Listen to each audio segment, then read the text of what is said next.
Greetings and welcome to the 17th in our Town Hall series. If it feels like we were just here, it was 3 weeks ago today that we got together, and boy, has a lot happened in those 3 weeks. So Dr. Sostman is back here with me today, and we've got a lot to talk about with you today in terms of COVID, in terms of boosters, in terms of many other things. I want to again thank the Society for Leading Medicine for their wonderful work in sponsoring this series. I want to thank our chairs, Jeremy and Caroline Finkelstein and Catherine and George Masterson, for helping chair and their leadership with that as well. As I mentioned, we've got Dr. Sostman back. He is back from Italy here today, and we're delighted to have him back. And he'll be going through a lot of the data, and there's been a lot of information that's been coming out of late. We were just joking around. I mean, literally, we could have gotten up and probably added 6 slides this morning just on some news that has come in today. We've also got Dr. David Bernard behind the scenes again, answering questions via the Q&A there on your Zoom. So by all means, avail yourself of Dr. Bernard's expertise as well. And the next one of our series will actually be more about 6 weeks out, and that's going to be on Tuesday, October 19th when we're back. And one thing I will hope is that we've seen a lot of change in the positive direction between now and then. So I'm going to talk first, then we're going to have Dr. Sostman, and then we're going to have some discussion around the Q&A that y'all have brought in. We've had a record attendance 3 weeks ago, a huge attendance again today, and lots of questions. So we will run long with the Q&A portion of this if you want to stay on, because we want to get to as many questions as we possibly can. Now, let me tell you, as I've alluded to, this has been one heck of a 3-week period. It was already one heck of a 3-week period before the last time that we were meeting. And unfortunately, we've got quite a ways to go. Even as we hopefully crest in the hospital industry, remember when it crests, we still then have a long time on the way down. And many of those times are just as hard as on the way up. Maybe a little easier psychologically knowing that things are getting better, but still just as difficult in many ways. And this is where we are today. So we have broken all records. We've broken records day after day after day over the last couple of weeks. Most recently, 2 days ago, we set our all-time record at a 7 p.m. census of 837. You see, we've kind of been at this sort of what some have referred to as a sustained peak. I do think we're probably starting to be on the back side of this. But again, we're not 100% certain of that, and I'm going to show you some further data on that. But remember, our previous peak this winter was 731 at night at 7 p.m. So 106 higher than our highest peak, and now a sustained period of virtually 2.5 weeks or so that we've been higher than that record level before. So when we think about is this going to break? When is this going to break? And we look at aggregate data. I look most at ours because oftentimes I look at the community data and there's just so much noise in the reporting. You'll get, 9,000 one day and 2,000 the next and things like that. It evens out a little bit on a 7-day average, but there's clearly a lot of bolusing and aggregating and other things that happen. We know our data every single day, real time. I mean, I can get up in the morning and I can say, how many people did we test positive yesterday? So, the first leading indicator is how many positive tests are we seeing at Houston Methodist each and every day? And you can see we're at a plateau. We've been at a plateau for about 3 weeks now. So that's good news because it's not shooting up. But there's not huge, great news in there that says, okay, now we're totally over the hump and going down. And as long as we keep diagnosing people positive, we know there'll continue to be people admitted to hospital and sadly people who will die of this disease. This is another look then. This is the 7-day average of people being admitted. Both of these go back to mid or early June in terms of the beginning, and you see that uptick in mid-July. And again here, we're at a plateau. Now the last few days, that 7-day average has been coming down a little bit, so that gives us some cause for optimism. And of course, you saw the jaggedness in the census that results from that. But we're far from done yet. And with this, we've looked at a number of models. This is our internal modeling. We did this at the beginning of August. The blue line that you see here is our actual experience. You see that orange line that kept going up. So when we looked at the beginning of August and said, all of our models, the median model just doesn't stop. But if we made some assumptions either around an August 6th or an August 20th beginning of mitigation of the R and of some of the community spread factors and things, we would get to a peak right around now. And indeed, the blue line's not too far off of what we were projecting there. And so again, I'm cautiously optimistic we're at a crest and should be coming down. And we see similar data across the Texas Medical Center. And so hopefully, we've kind of put the worst behind us, but we got plenty ahead of us. And the huge wild card in all of this is what happens within the schools. We opened up schools again, and we're already seeing many stories about problems in schools. 2 school districts in the periphery, I think it's Angleton and Livingston, in the periphery of Houston, just shut down because of the cases they're seeing, and every school district is reporting record numbers. A couple of weeks ago, several of us in the Texas Medical Center sent out, I think, very clear guidance to schools, to the community, to parents around the things that should be happening in every single school. And mandatory masking in every school is a significant part of doing that. We've seen time and time again, when we don't do that, what's going to happen. And with the Delta variant, it is far worse, far more infectious, as we've talked about before. So this was one case study done by the CDC. This was in an elementary school. The entire elementary school, all of the teachers vaccinated except for 2.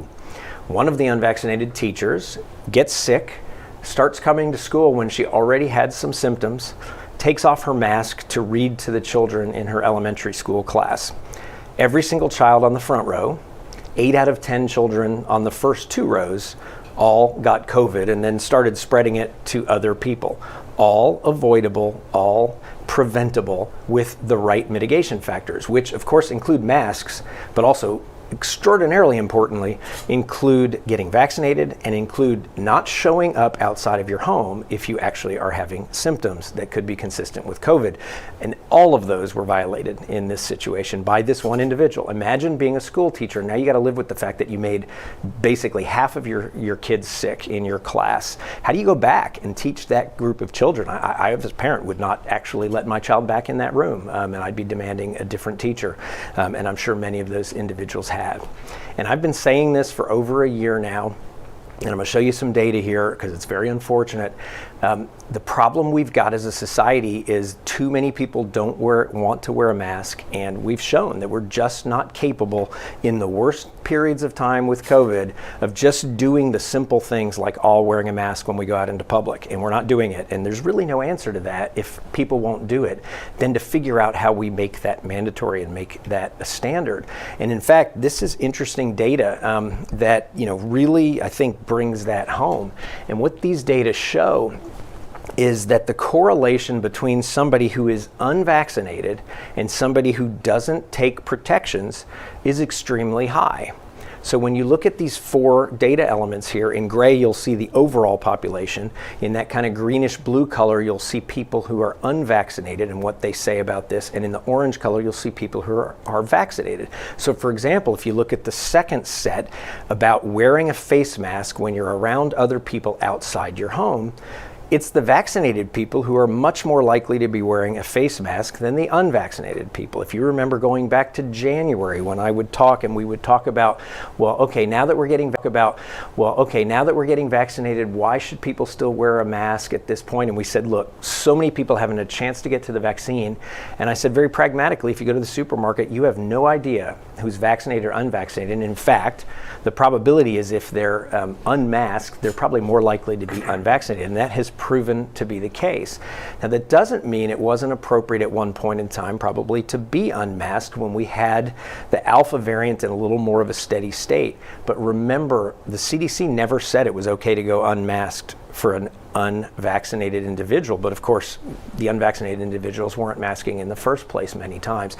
And so this is the conundrum we find ourselves in, and a very significant challenge for all of us, because when people in society at a critical mass level don't together pull together and do the right thing, then we have no choice than either to accept that and accept the consequences, which I'm going to show you have been very dire, or we have to do something about that societally. And we have example after example after example of things we do together as a society to protect the common good, and sometimes protecting the common good, really outweighs that individual right to do X, Y, or Z when what X, Y, or Z you're doing is endangering other individuals. So I want to shift and I want to talk about an unpleasant topic, but it's an important topic, and that's death.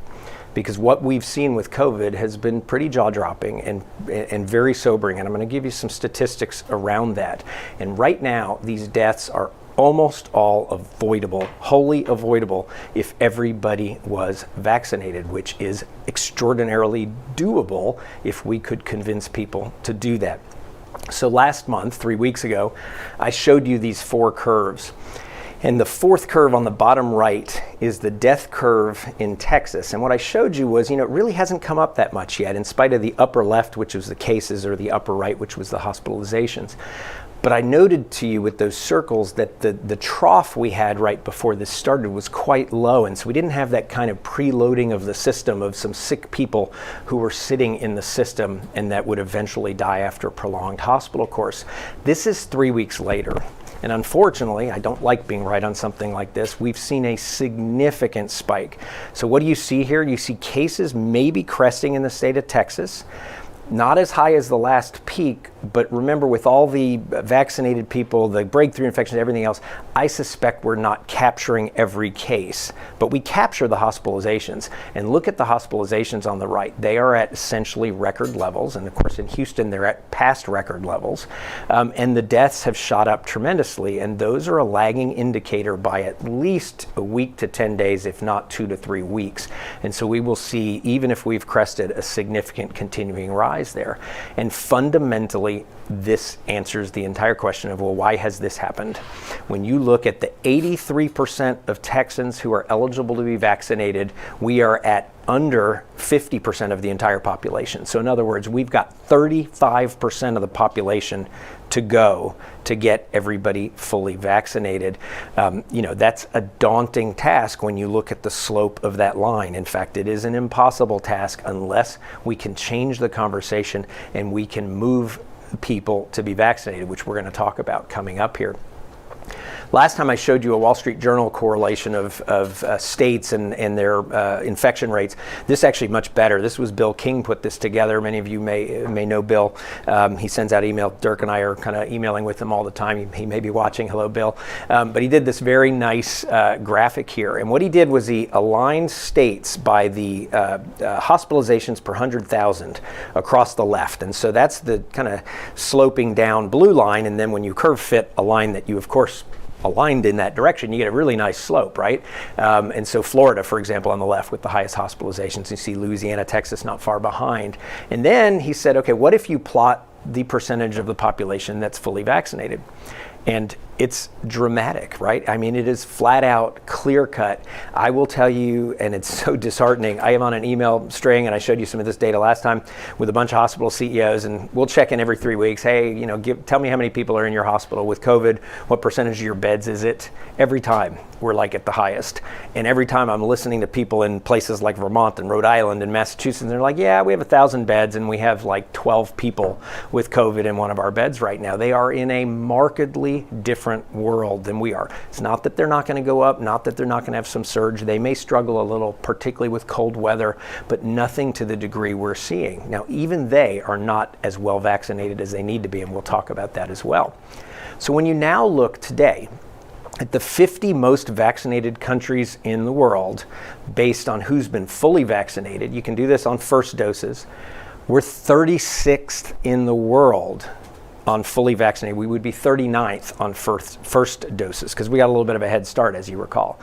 How pitiful is this that the country that developed these life-saving vaccines, that has the technology to do this, that put together Operation Warp Speed to get this going, that funneled all the funds to do this, and on and on and on, and basically was in the 3 or 4 countries that had the head start, that had all the vaccines, and there's so many countries that can't even get vaccines now, that we're in 36th place. I mean, it's frankly extraordinarily, I can't even begin to tell you how disappointing that is. And so the consequence is we're now leading again in deaths in the United States. Now, hopefully that's coming close to a peak, as things may be peaking in southern states, and perhaps some of the better vaccinated states don't have quite that degree of a surge, but that remains to be seen. But regardless, we are leading the world in vaccines again. And we just came off the Olympics. It's nice to be number 1 in the Olympics. It is not a good thing to be number 1 when we're talking about death rates around the world. And we are, to this day, still the number 1 country in terms of deaths from COVID, which is a sobering statistic. So we've talked before, and there's a lot made in the press of this. I talked about this last time of, okay, one of the hopeful things is that in the UK there was some decoupling of death from cases. So we were seeing a lot of cases, particularly with Delta, in the UK, but the deaths haven't really gone up nearly as much. And so what you see here is a curve. There's 3 colored lines, and so what you see is cases in red, you see hospitals in kind of that aqua color, and in yellow you see deaths. And what they've plotted, let's look at the UK graph first, everything against a percentage of where it went in the winter peak. So of course the peak in the winter is at 100%, as you see there. And what you see now is cases in the UK got up to 75-80% or so of their winter peak. But when you look at where hospitalizations and where deaths are, even though those are lagging indicators, they're like at less than 25%. Deaths are even, probably 10-15% of the winter peak. This is vaccines working and vaccines at work in the UK. Now look at the United States if you plot that out.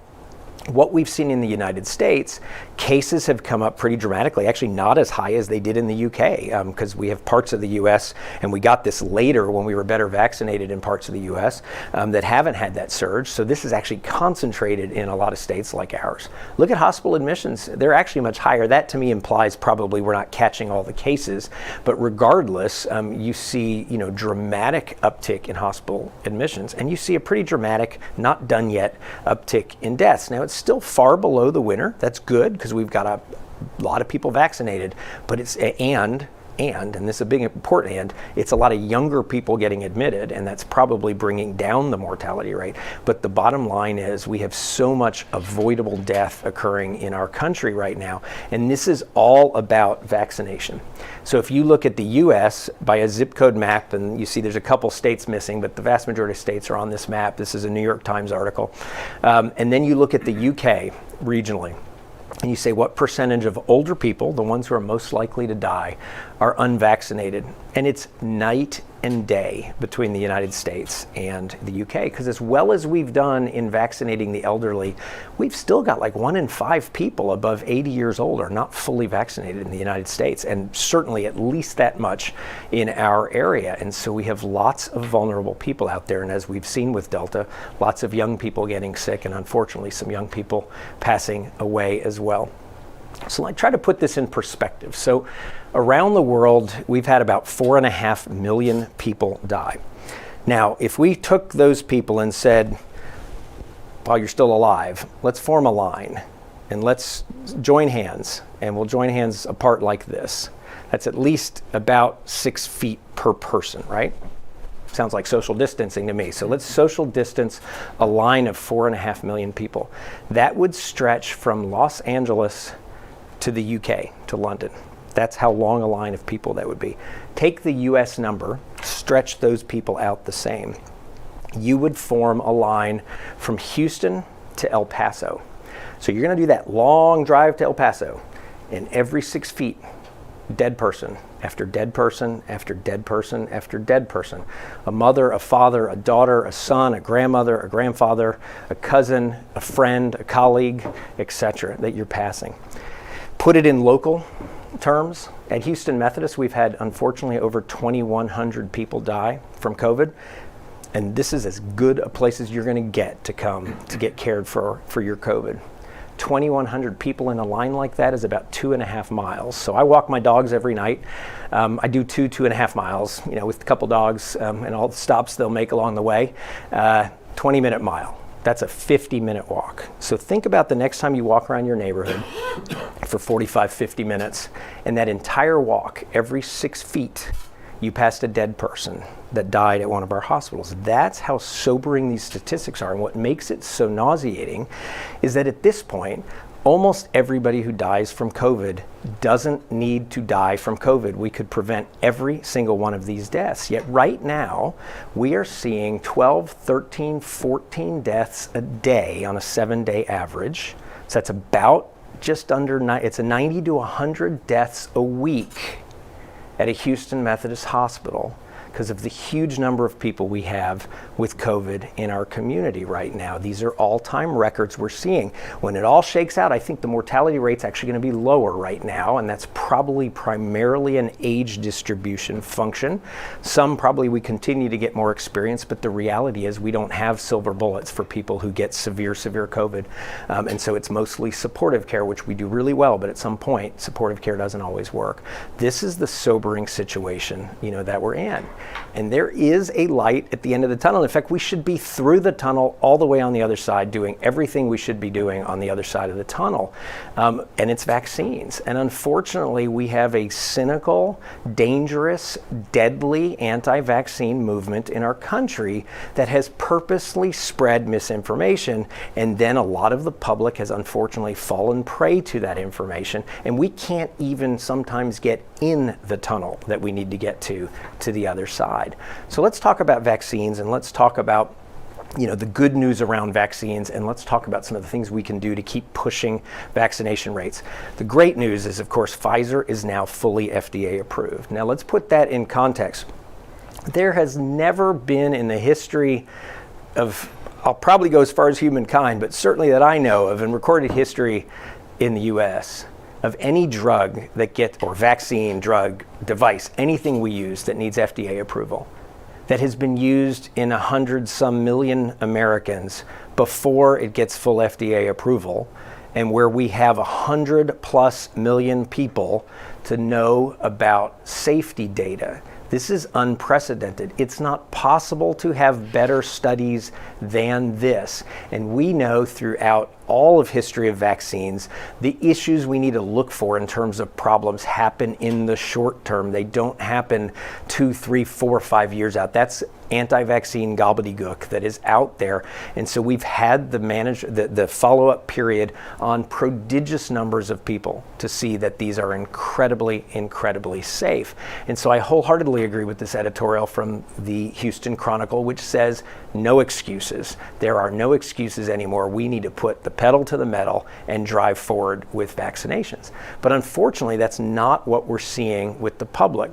This is our daily vaccinations in blue, first doses, in orange, second doses, and now in green, third doses. And you saw some uptick by the time we were talking last time. Well, that uptick has subsided. And now we don't see that. And while third doses, and we're going to talk a lot about that, are really, really important, they're not nearly as important as getting a whole bunch of people a first and a second dose who've not been vaccinated. And so we're not seeing the step up that we really need to be seeing. We're seeing some increase.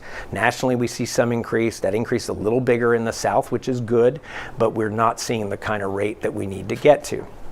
We know time and time again they work.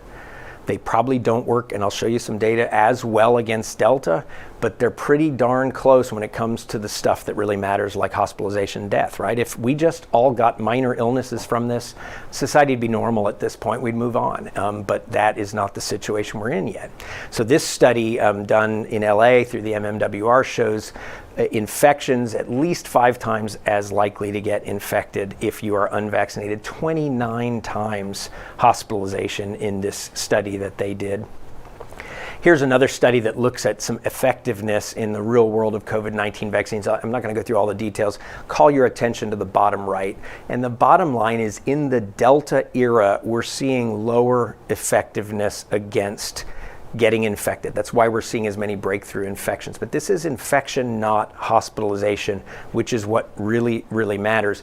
And we also believe some of this can be solved through boosters. Some of this may be waning immunity. Some may simply be needing to get everybody some more immunity. And certainly boosters may be a very viable strategy, even to decrease this part down. And we know they're safe. This was a magnificent study that came out of the New England Journal, I think about 10 days ago or so. And if you're interested, it's a little bit of a technical read, but there's a couple other really good graphics, but I just brought one here. And this is an absolute excess risk of bad things happening, either in a vaccinated population, the blue, or in a population who get COVID naturally, the orange. And you can see across the bottom, acute kidney injury, appendicitis, arrhythmias, deep venous thrombosis, herpes zoster or shingles, and we've seen a little bit of Bell's palsy, so we think that may be the case for that. Bleeds in the brain, swollen lymph nodes, heart attack, myocarditis, which you hear a lot about, pericarditis, which is an inflammation of the lining of the heart, and pulmonary embolism, or clots running up to the lungs. Let's focus on the orange first. This is people who've gotten COVID infection. What you're seeing in some of these cases, something like kidney injury, rhythm problems, etc.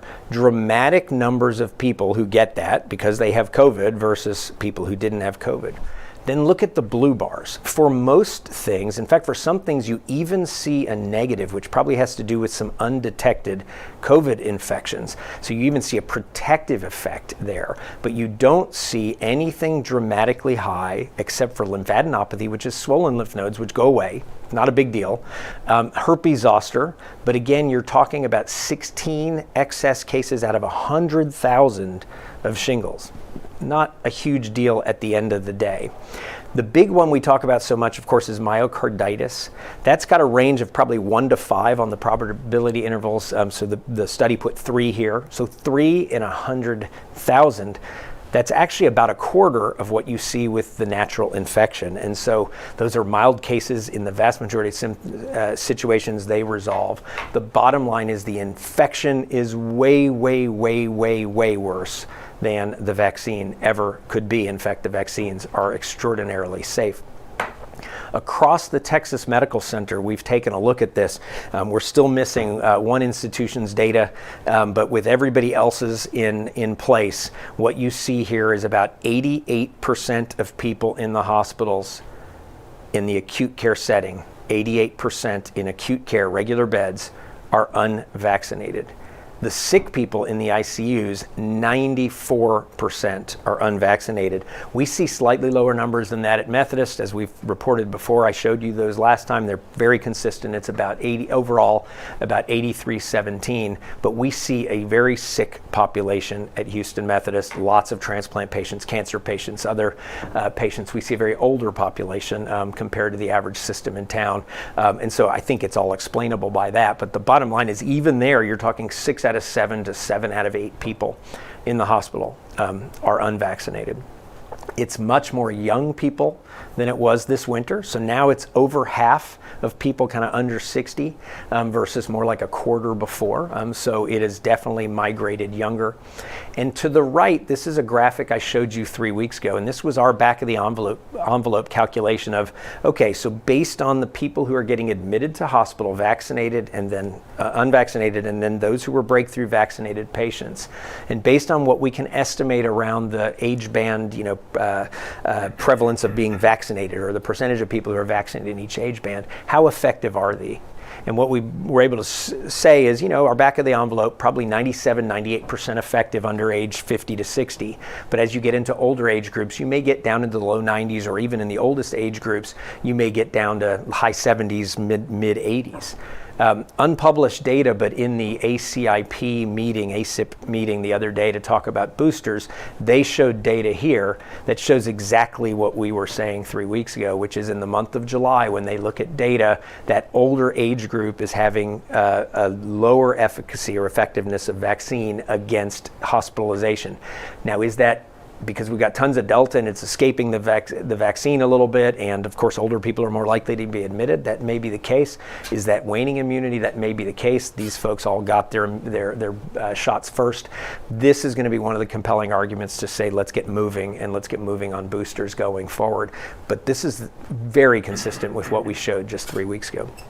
So now I want to talk about how we move the ball forward. And I have come, and I said this 3 weeks ago, to the inescapable conclusion that employees hold the cards in this. Government does as well, but that's going to vary widely by state. I'll show you some data on that in a second. And clearly we're not in a state where government at a state level is going to drive things to push vaccination in our community, but our employers can.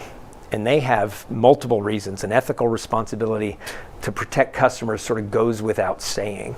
An ethical responsibility to create a safe workplace, and we have tons of OSHA regulations and other things around safe workplaces. Maintenance of operations, because we all need to keep our businesses and the society going.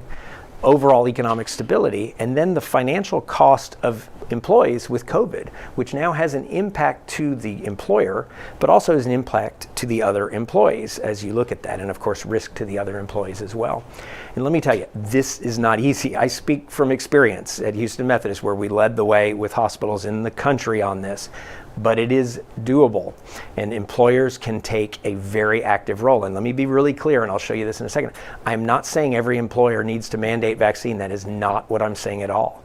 I'm saying every employer should be taking an inordinately active role in getting their employees vaccinated and using every tool in the toolbox to get them vaccinated at the choice of what's appropriate for their business. And sometimes that may be a mandate, and that should be an individual business's ability to make that decision.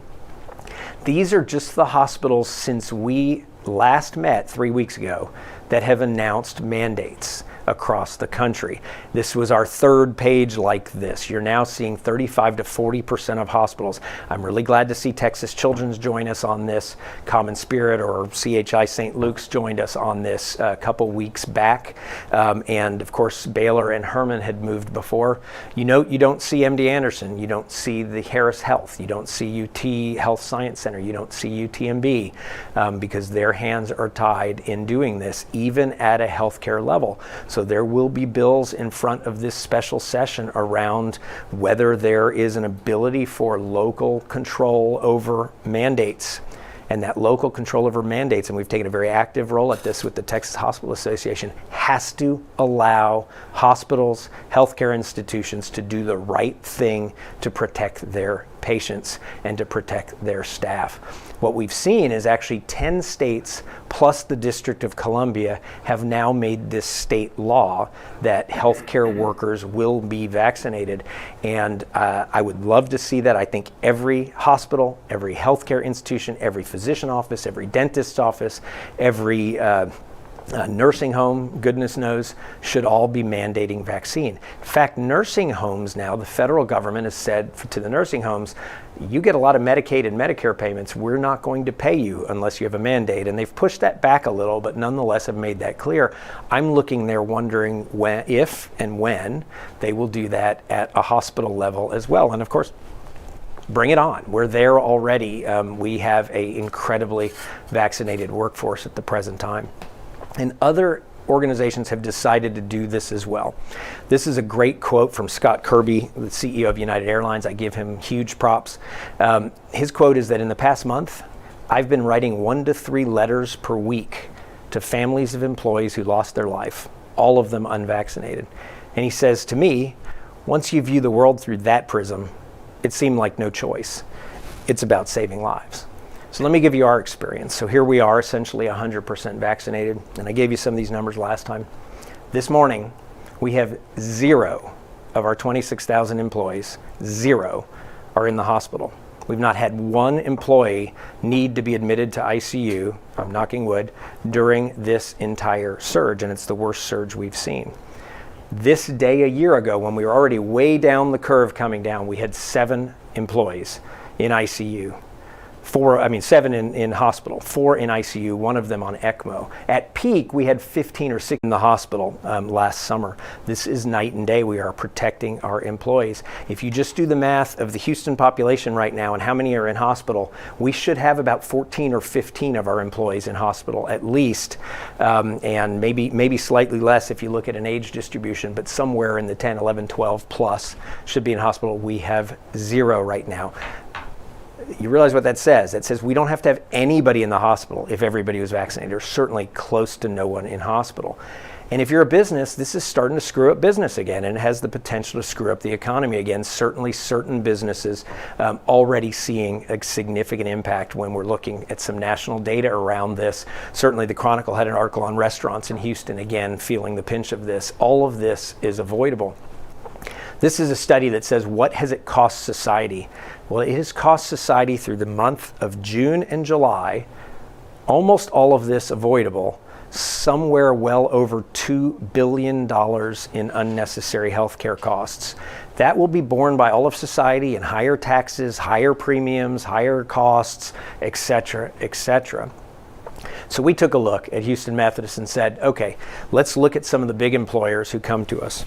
So what you see here is an array of some employers who have a lot of their care done at Houston Methodist. So a really large employer on the left, almost 88, 89% of their costs are not COVID. It's huge costs, $55 million, but another $6-7 million, about $7 million in COVID costs, about 11-12% of their costs. And you see to the right, for the average employer, that's probably about it. So about average. So 10, 11, 12, 13, 14% increases in your costs with COVID. Now, of course, you can get into the question of would the gray bar be bigger or smaller, but if it's smaller, that's really mostly just deferral, and you'll catch up and pay that later. So you're going to spend 10, 11, 12% more on your healthcare.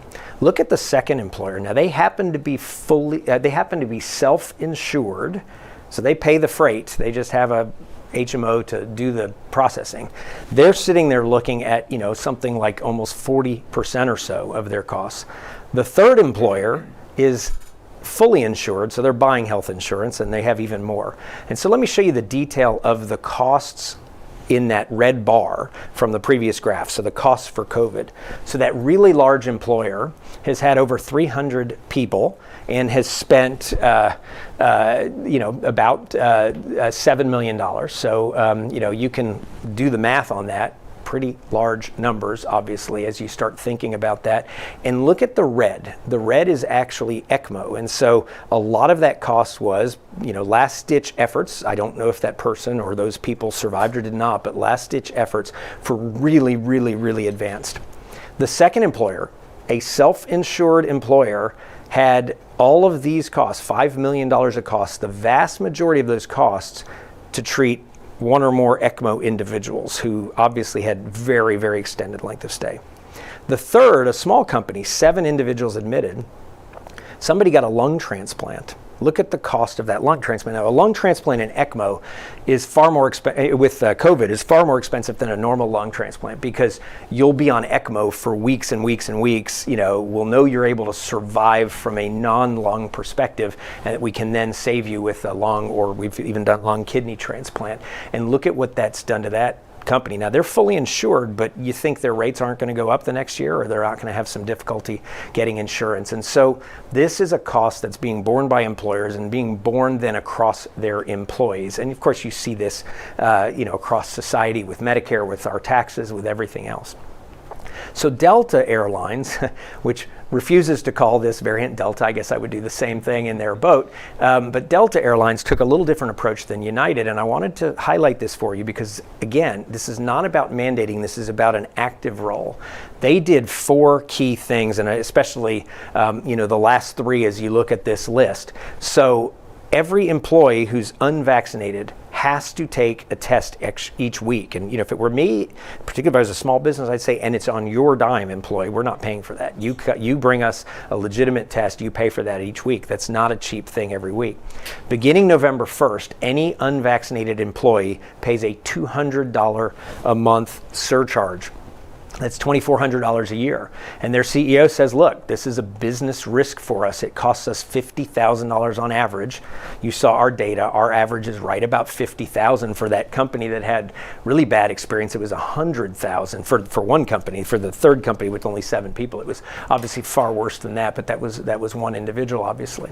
And so sharing the burden and basically pushing. Now, you think a $2,400 surcharge isn't going to push a lot of people to get vaccinated? I'm sure it will. And if it doesn't, then they lie in the bed they made, and they bear the cost. And very importantly, they also said, listen, if you're unvaccinated and you get sick, we're not protecting your time off anymore. You're on your own. If you're vaccinated and you get sick, you've got a backstop. We will pay you during that time. And all of these are 4 examples of kinds of things that companies can put in place and push this forward.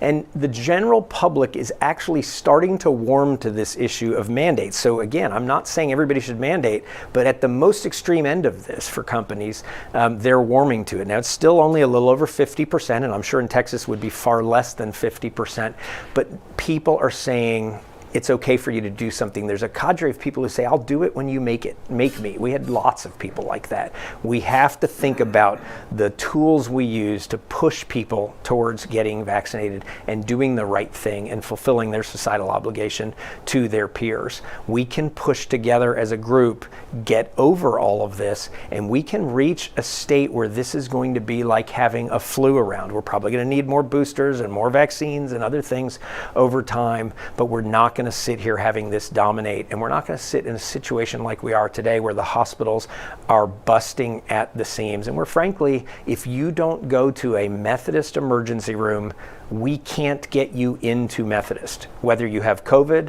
or whether you don't have COVID. There's just not enough room. And so if you don't show up at one of our emergency rooms and you are really ill, we will not be able to get you here.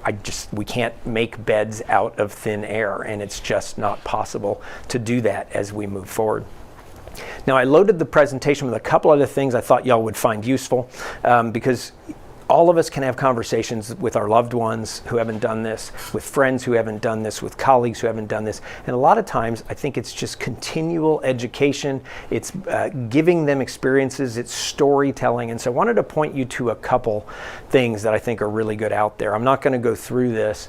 This is an article in the LA Times. It was written by a respiratory therapist who, this is their own informal classification system of what they see, but they describe the journey of a patient as they progress through COVID and need some low flow oxygen, and then are starting to struggle for breath and feel like they can't breathe and almost feel like they're drowning, and then need high flow oxygen. And then the next step where they're getting put on positive pressure because you're just having to push oxygen and ventilation into the lungs, and then the intubation that happens, and then the ECMO that happens, and then the death that happens, frankly, in the vast majority of people like that, and describing what that's like to be a respiratory therapist and what it's like to talk to those people at those very particular early, at the various stages, and look at the fear in their eyes as they recognize that they may be seeing an imminent death, and then the family members they work with.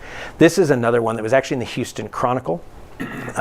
This is from a hospitalist actually at Memorial Hermann Sugar Land. This is a really great article. She talks about, and she even gives you kind of a whole conversation there of kind of the questions that typically happen as she talks to these people time and time and time again.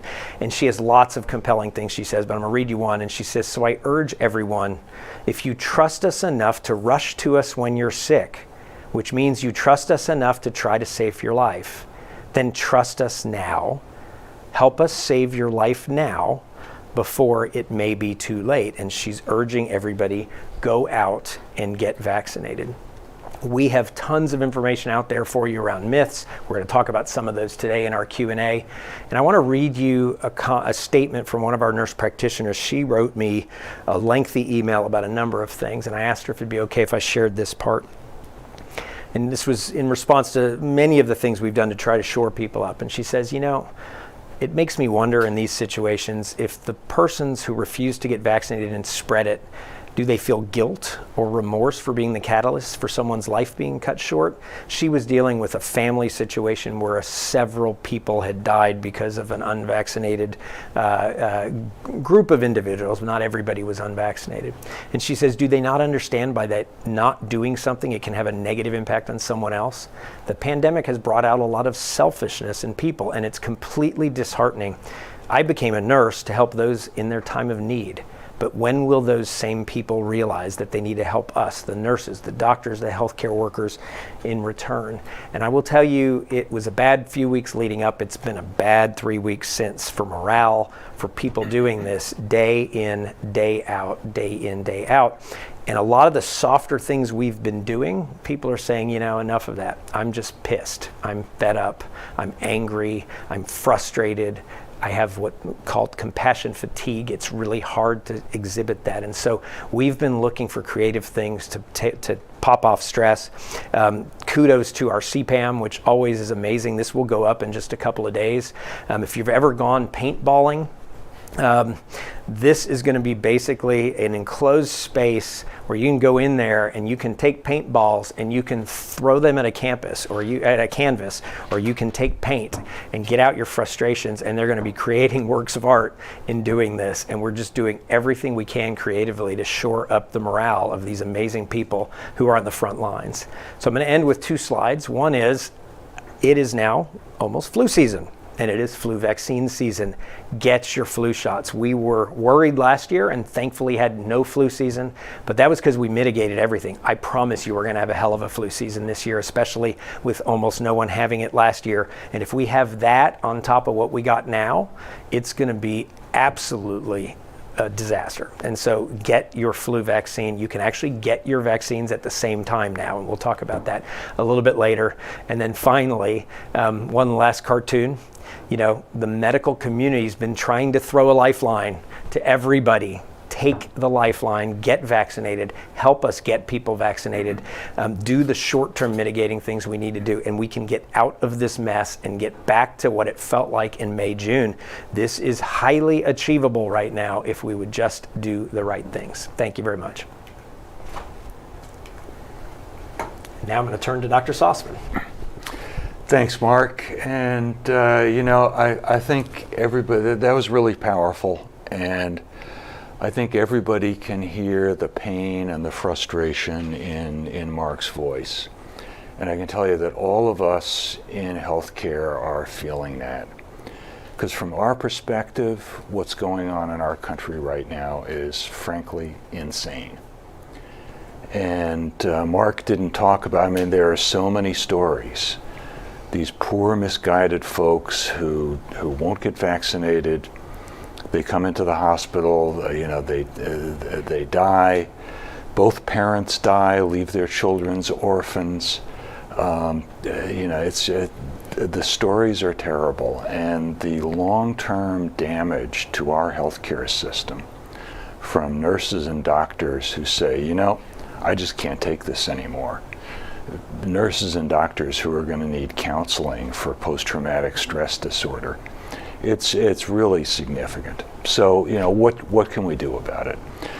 So we'll talk about vaccines, boosters, some stuff about the variants, and what I forget where I read this, but I thought this was a great term, the pandoomerang, which combines pandemic, doom, and boomerang, and that's really kind of what we're facing at the moment. Thanks for putting doom, not boom, in So, first off, where do things stand? So the FDA, as Mark said, approved the Pfizer vaccine about a week ago. It is approved for prevention of COVID in individuals 16 and older. It's still available under the emergency use authorization for kids 12 to 15 and as a third dose for immunocompromised folks. It's going to be marketed under the trade name of Comirnaty, which apparently somebody got paid a lot of money to come up with this name. I just hope there's some sort of clawback in that contract. And anyway, it can be prescribed by physicians now. It can be marketed by Pfizer. And this is, as has been pointed out, a big deal because the FDA approval process is the world gold standard. It involves hundreds of thousands of pages of documentation, both clinical trial and real-world efficacy and effectiveness data, inspections of the manufacturing plants. I mean, you may have read several weeks ago, there was a plant in Maryland that the FDA inspected, not the Pfizer vaccine, but one of the other vaccines that's not approved in the United States. And the plant got shut down by the FDA because of some irregularities in manufacturing. So this is really an important process. It is about as far from a rubber stamp as it can possibly be. And I think if you'll just remember that fact a few slides into the presentation, that's going to be a little tricky when we start talking about boosters, because the FDA is probably going to be several steps behind many of us in terms of approving boosters. And it's that innate conservatism, it's their process, and it's the value they place on their reputation for being careful and being the gold standard. So what about boosters? Can physicians prescribe a booster shot now that the vaccine is fully approved? Yes, as with any other FDA-approved medicine, they can prescribe it as it is approved. And they can also do what's called off-label prescribing if, in their judgment, a particular patient would benefit from the medication outside of the scope of approval. So this is done for many, many drugs, and it's quite normal for physicians. The problem with this for vaccines is that it strips both the physician and the patient of their liability protections under the vaccine hold harmless laws. So that's something to keep in mind. An example of off-label would be a physician prescribing a booster shot to a person who's not immunocompromised, or prescribing a vaccine for a child who's under 12, which is not recommended. Any use that's covered by the EUA is not considered an off-label prescription. It is an EUA administration. So that's something to keep in mind. We are accepting off-label prescriptions, and we believe in the expertise and the judgment of our physicians, and so that's what we do. So one thing that is a little confusing is the difference between quote-unquote a booster and quote-unquote a third dose. And this relates to, the kind of precision which sometimes veers to the pedantic that the FDA and the regulators do. So a third dose is a third dose of a vaccine that's part of what's called the prime series. So for Pfizer, you get your first dose, you wait 3 weeks, you get your second dose. This would be waiting another 28 days and getting a third dose. And this is what's recommended for people with immune compromise. There's another way to get a lowercase third dose of the vaccine, and that is to get a booster, which is a third dose that's given to basically top up your antibody levels. Typically, the thought is to give this around 6 to 8 months after the second dose. So as you know, we have an internal scientific committee that looks at vaccine-related issues, and we have been at various times both more conservative and more liberal than the FDA and CDC guidance. One of the questions we get all the time is, should I have my antibodies levels measured? And what should I do with the results? From a scientific standpoint, there's abundant evidence that antibody titers or levels have a good correlation with protection from COVID in a group of people. We don't have precise enough data to standardize individual patient management based on a single measurement of an antibody level. And that's really frustrating because undoubtedly you've heard friends or other people say, well, I had my titers measured and they were only 1 to 50 and my doctor told me I should get a booster. And that's clinical judgment, but we can't standardize that clinical judgment yet. I believe that before too long we will be able to do that. Now, we're probably going to run into problems with the CDC if we try to get out ahead of them in doing that, because they have specifically recommended against the use of antibody titer measurements for clinical decision making. And this is that conservatism and that, they don't want to say something unless they are absolutely sure of it. Now, many of you, many of my friends, and many physicians, given that we're in an emergency, are willing to say, the preponderance of the evidence suggests that I ought to do X, Y, or Z for an individual patient, and that's what I'm going to do. And, talk to the patient about it. We know that this may be, not 100% proven, but we think it's the right thing to do right now. That's not the attitude that the CDC takes, or really the attitude they can take, because they're making big, broad determinations for the entire country. So over the next several weeks, as we approach this September 20th Biden administration goal for vaccine booster administrations, you're going to hear a lot of, scientist A thinks that boosters are a bad idea. Scientist B thinks that we ought to be giving them already. The FDA, is still thinking about it. The CDC is going to wait and see what the FDA says. And so forth and so on. You're gonna be buffeted with a lot of very short-term, very changeable information. So just be ready for that. So if somebody has been tested, knows they have a high titer, do we still recommend a third dose? We know that if you have a low titer, you probably are less protected against COVID. We have less precise data about the correlation of a high titer. So if there's a reason for you to get a booster, we would give you a booster regardless of your antibody titers. Then there's the question of the homologous versus the heterologous booster. Should you stay with Pfizer if you started with Pfizer? Should you stay with Moderna? What do I do if I got J&J? And bottom line, we think that you can mix and match.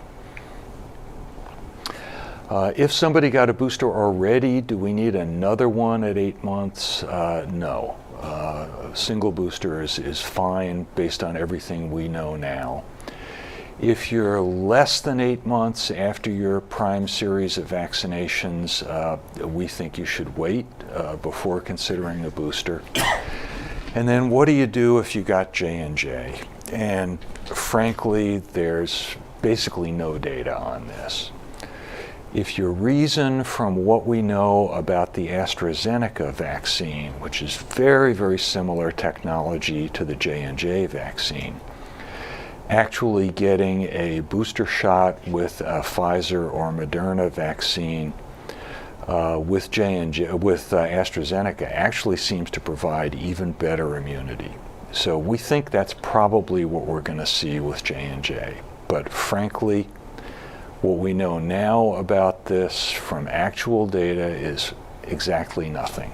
So the good news here is that the recent data suggests that although J&J produces less near-term effectiveness, it probably lasts longer than the Pfizer and Moderna protection.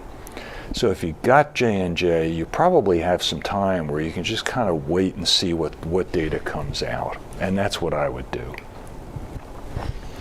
The logistics, we have not reached out to people except for our immunocompromised patients to suggest that they schedule a booster dose. We'll continue to administer third doses to the immunocompromised folks. There's a very simple attestation in the consent process for doing this. We will also administer third dose boosters for physician prescriptions. If someone who's not immunocompromised wants a booster, they have to get a provider order or a prescription. You cannot just walk in and say, I need a booster. Until we get more clarity from the CDC and the FDA later in September, we're not going to be reaching out to people and saying, you know, third doses are available. We just don't feel that that's appropriate yet. Patients can self-schedule at any of our locations through our website, just like they did for the original vaccine series. For logistical simplicity and safety, we are only administering Pfizer at our vaccine clinics. If you want Moderna or J&J, you need to find another provider. And obviously, we're going to update this as things develop. And I anticipate that things are going to change rapidly over the next several weeks. So what happened with the Pandoomerang? I think Marc already talked about this, and it's really very simple. There's no magic here. I mean, I remember about 8 weeks ago, I was talking to Dr. Musser about how Delta was gradually ticking up in the Houston population. And my reply to him was just buckle up. And that's what's happened. This is, vaccinations stalled. The CDC really made a terrible mistake when they announced that vaccinated people do not need masks indoors. It was correct based on the short-term situation at the time. Vaccinated people did not need masks indoors. They did not get the virus. They did not spread it. The longer-term context has shown that that is incorrect. And it was completely naive about human behavior, because as soon as the CDC said that anybody could not mask, the interpretation was everybody could not mask. And all those people, who you heard saying, oh, it's just too hard, I don't want to do this anymore, took this as a free pass. People went to the beach, people went to indoor dining, people got on airplanes, they mixed in airports. Some politicians, out of misinformation or pure cynicism, forbade sensible public health measures, and that gave Delta the opening it needed to take off, and that's what we've seen happen.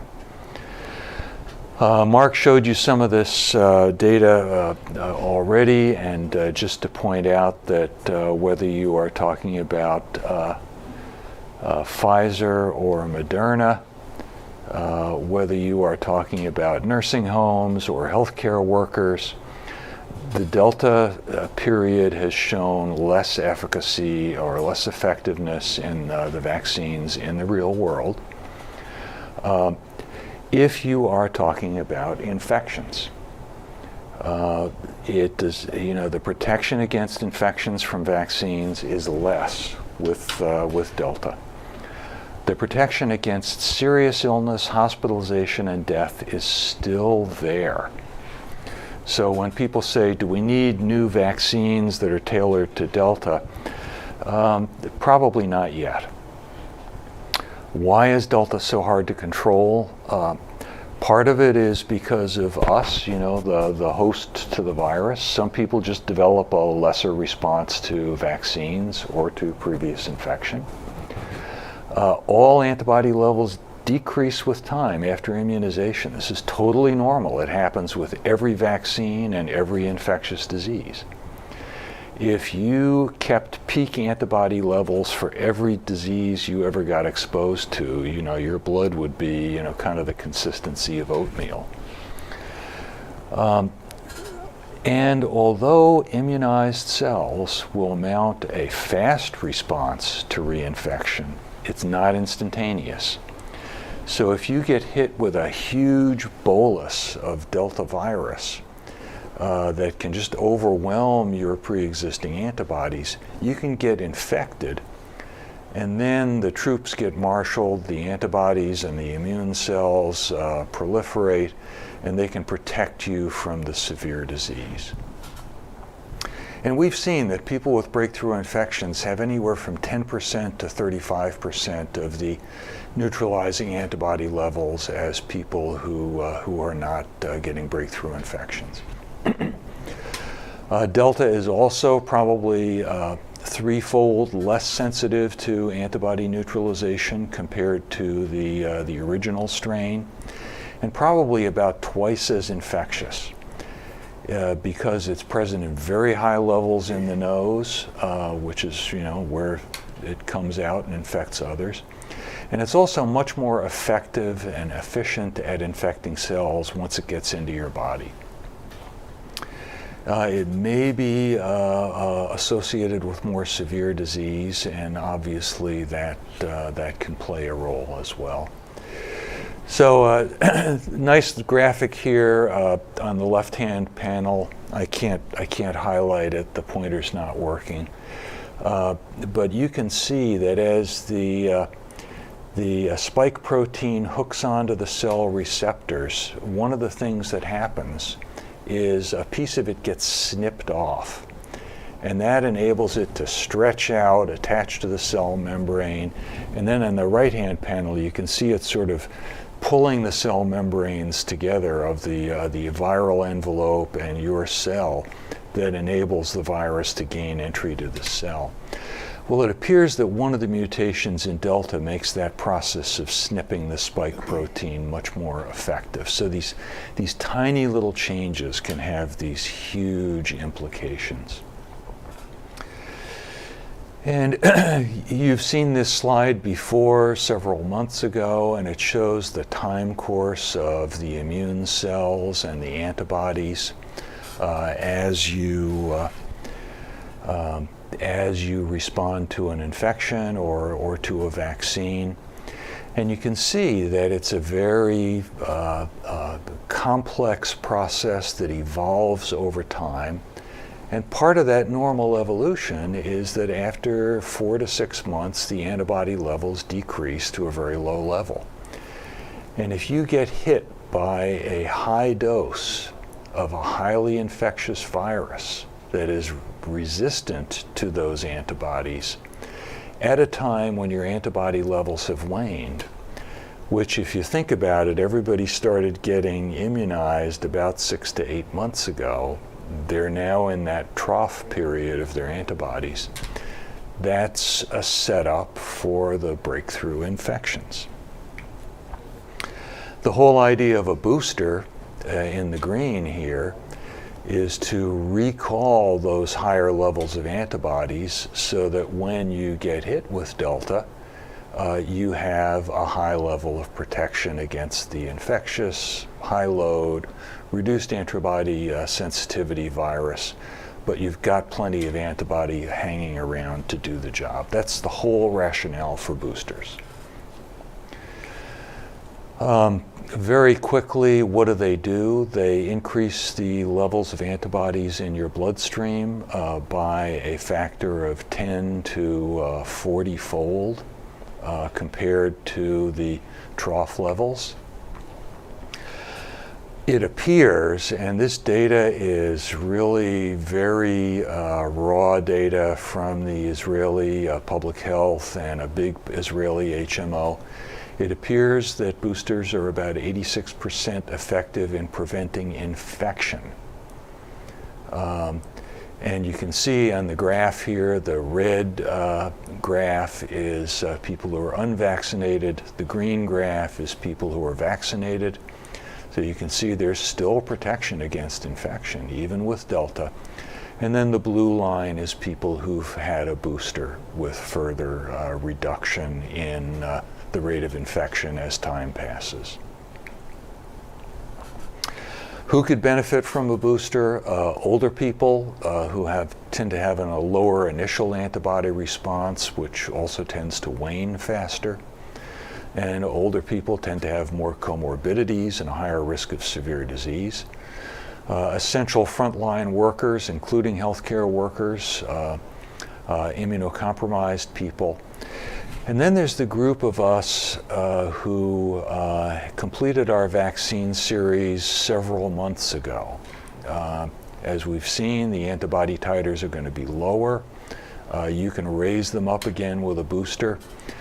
A lot of people believe that this should be done ASAP. The White House and their health advisors certainly agree with that. Not everybody agrees with that. This is kind of controversial. Some people feel that, we should not be using vaccines to protect against any old infection, but we should only give boosters if we see the protection against severe disease start to decrease. Personally, I don't agree with that, but that is something that a lot of scientists and public health officials believe. And in fact, the CDC's advisory committee in its last meeting a few days ago strongly discouraged boosters without more data. They are, when they approve boosters, which I believe they eventually will, they are very likely not going to include people who just got vaccinated 8 months ago. I could be wrong about this, but I think they're going to use the original risk-based criteria that were used for the Prime series.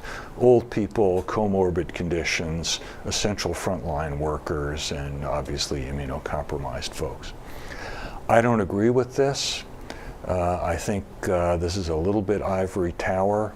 I think it's a little bit the CDC and the FDA getting their noses out of joint because the White House announced some program without getting their okay.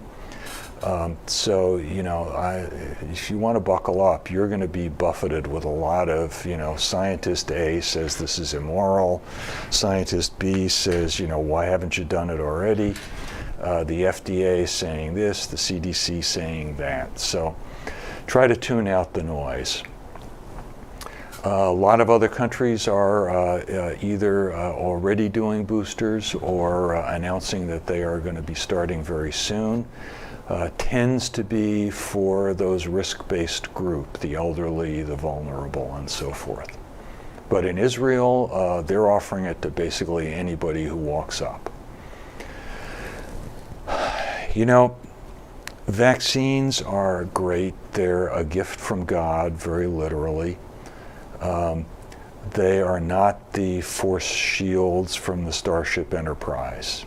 They are not going to protect you from all the photon torpedoes that the virus is going to send in your direction.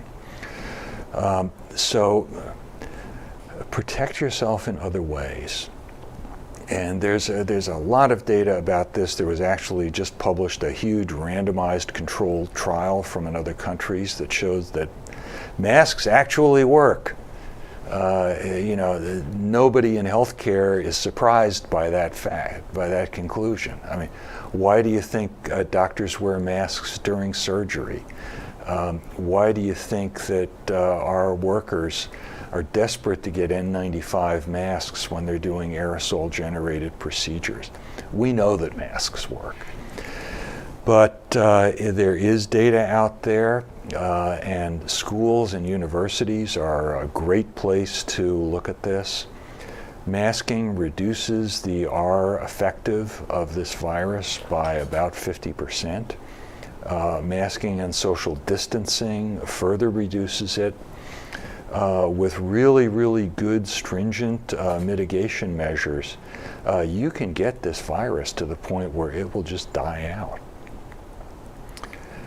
Now, this does not mean doing what I've occasionally seen members of my own family doing, which is take that month-old rumpled up surgical mask up off the floor of the car when you're running into the supermarket.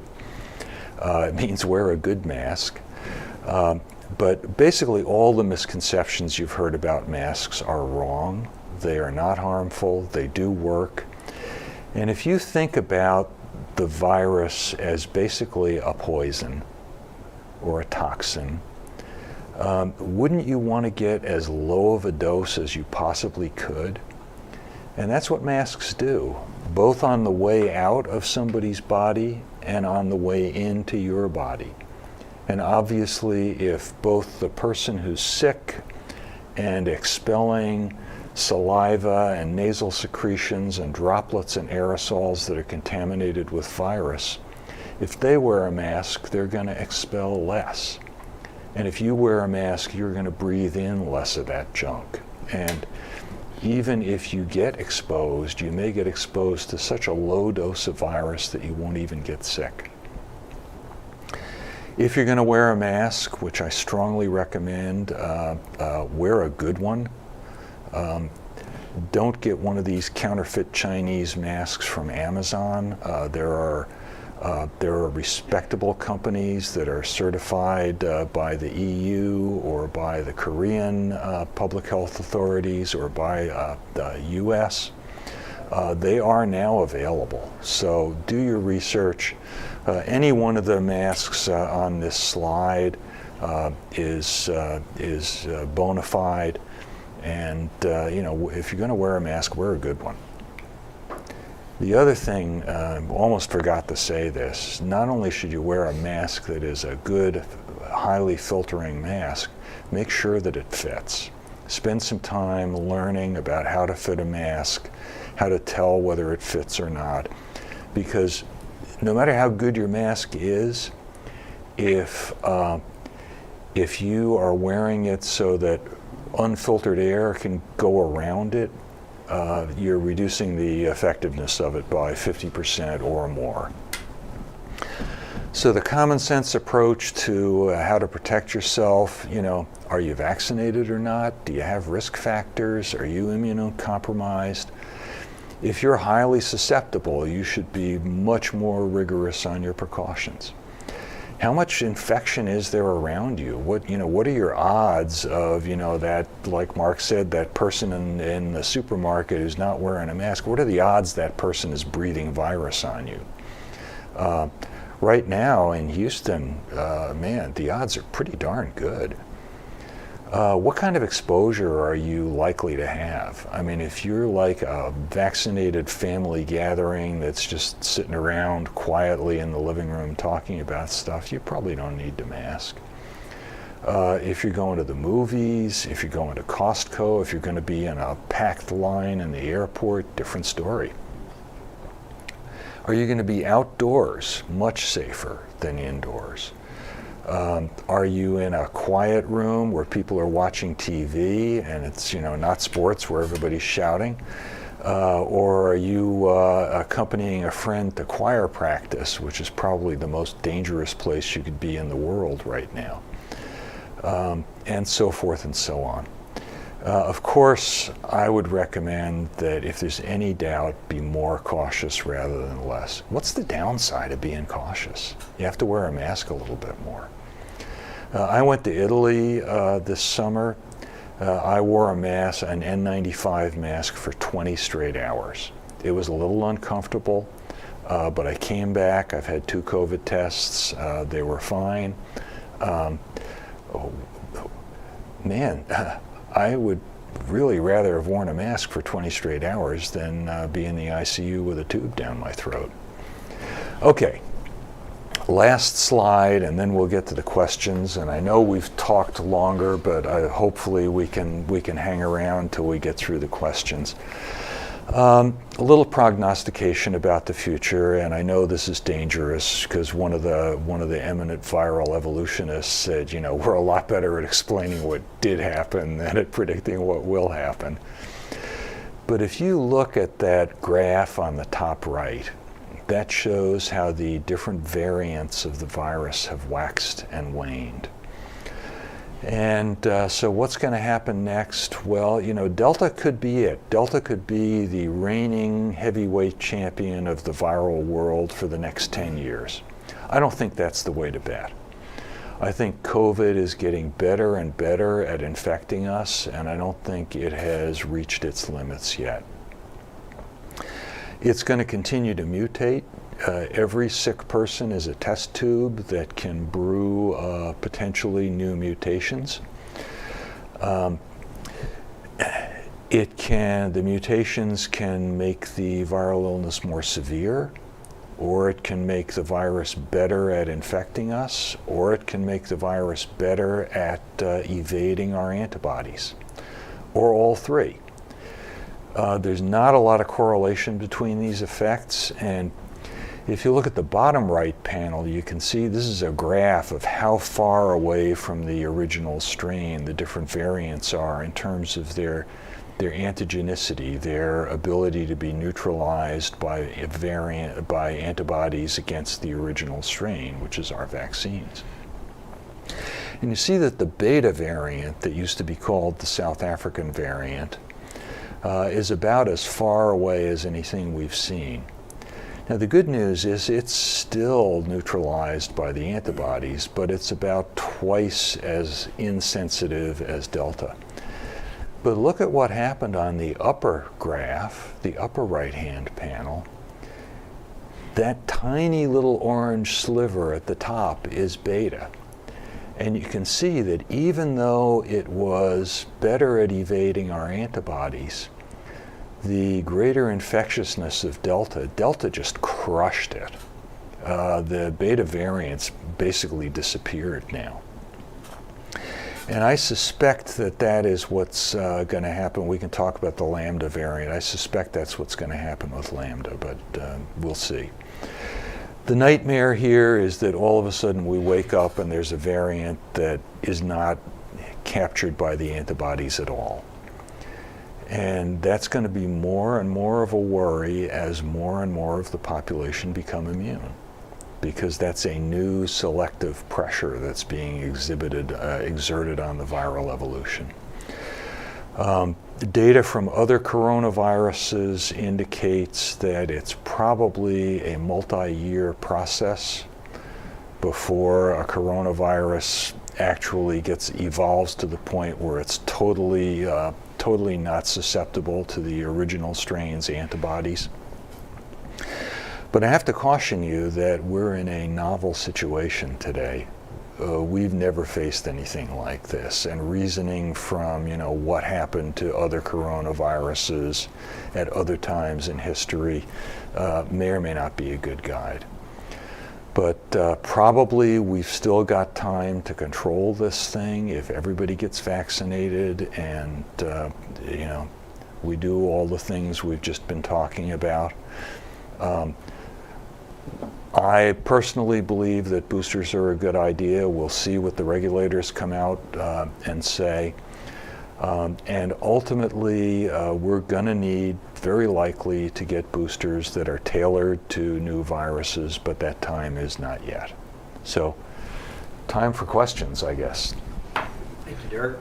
Really appreciate that great in-depth look at the data, and we have lots of great questions that y'all have been asking, and so I'm going to run through some of those. Many of those will be Dirk's, but we'll have some dialogue around those. So let me take you to the first question, and Dirk, I'm going to ask you, and I know you have a couple slides on this because we've gotten asked time and time again, and we've talked about this before here, about vaccines and fertility issues. In fact, it's one of the most common reasons we hear that people are hesitant, that people hold off. It's one of the most common things I think the anti-vaccine active group uses out there. So please talk about that, and I know you have a couple slides on that as well. Sure. Yeah, I actually did prepare a slide on this because there have been so many questions about it, and it's a legitimate concern, obviously, especially young people are worried about this. The fact is that there's absolutely no evidence to suggest that there is any relationship between COVID vaccines and your fertility. Here's a good example of the kind of just nasty, evil garbage that you see on the internet. Vaccines accumulate in the ovaries and instruct your ovaries to quote-unquote sprout the toxic spike protein. Sounds really horrible, doesn't it? The fact is that nobody can find vaccine messenger RNA in your ovaries. There is no evidence based on very large registries of IVF and fertility treatment centers showing that COVID vaccination has any effect on the outcomes of fertility treatments, positive or negative. Vaccines cause miscarriages. There's absolutely no evidence of this. Sadly, miscarriage is a very, very common phenomenon. A very significant percentage of pregnancies end in miscarriage. But in fact, the rate of miscarriage in people who are vaccinated is the same as the rate of miscarriage in people who are not vaccinated. Now, there is a fact that the rate of miscarriages and maternal death is higher if you get COVID when you're pregnant. If you get COVID when you're pregnant, the rate of preterm birth is higher. If you get COVID when you're pregnant, the rate of leaving your baby without a mother is much higher than if you were vaccinated. Another myth, vaccines, this is a great one. This is another internet special. There's a protein in the placenta called syncytin-1, and some Kremlin-paid troll came out with the idea that syncytin-1 and the spike protein cross-react, and so if you're immunized against the spike protein, you'll be immunized against syncytin-1, and you won't be able to form a placenta, and you'll lose your fetus. There's absolutely no cross-reactivity between these two proteins, and I actually showed you on the right-hand panel structural pictures of these proteins with the spike on the right and syncytin-1 on the left. They really look like they would be covered by the same antibodies, don't they? In fact, the sequences are 96.5% different, and there is no cross-reactivity. Another myth, vaccines reduce sperm counts. Well, in fact, that is not the case. In fact, sperm counts and sperm motility, sperm quality, go up after COVID vaccination. So,